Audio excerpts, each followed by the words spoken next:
Because it was a national event, it was a terrorist attack. That will do. And that'll kill people, no dramas. That'll blow a car apart.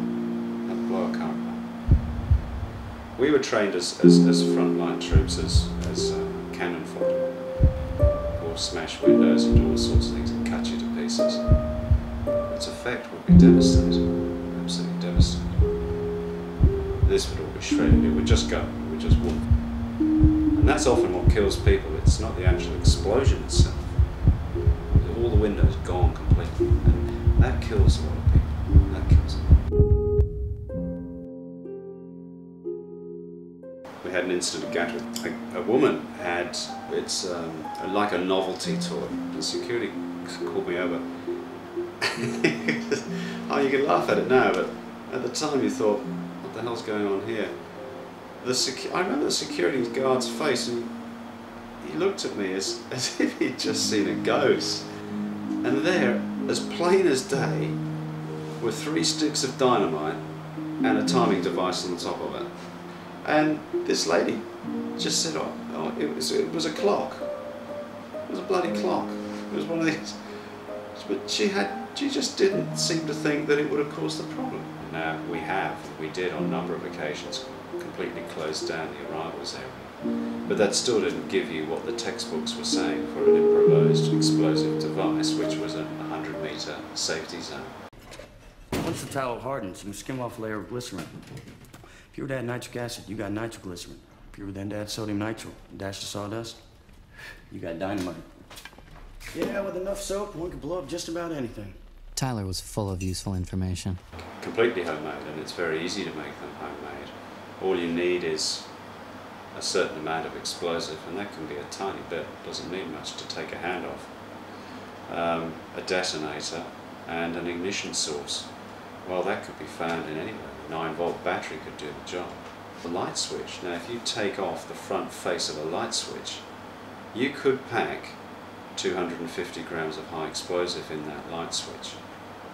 Put it back together again. As soon as someone flicks that switch, you have your bomb. Things have got worse now. You can make a bomb very small now. Anyone could go into their shed and find bolts and nuts and screws, anything. You pack it together in a can like a Coke can, and you put your explosive in there. Put your detonator in, attach it to your ignition source, and you've got a bomb, a very effective one. And that will do, and that'll kill people, no dramas at all. And also, of course, what you can do is, you have a small amount of explosive, but you put it next to a flammable material, paint, thinners, petrol, diesel, anything like that. That'll blow a car apart. That'll blow a car apart. At the Grand Hotel bombing, that was a huge, huge job. And what the IRA did was, don't think for one moment that these are Johnny by lighters. These are very, very professional terrorists. They are very professional, serious terrorists. But they went in about 2 weeks before the event. And they hired a room, they rented a room, but they removed the panel from the side of the bath, just unscrewed it, and then you have all the bath workings underneath. And they placed into that a bomb sufficient enough to blow the front of the hotel out. So big. And then they got a video timer, which you could set for 2 or 3 or 4 weeks at a time. And they screwed the side of the bath back on, so for all intents and purposes, nothing seemed out of order.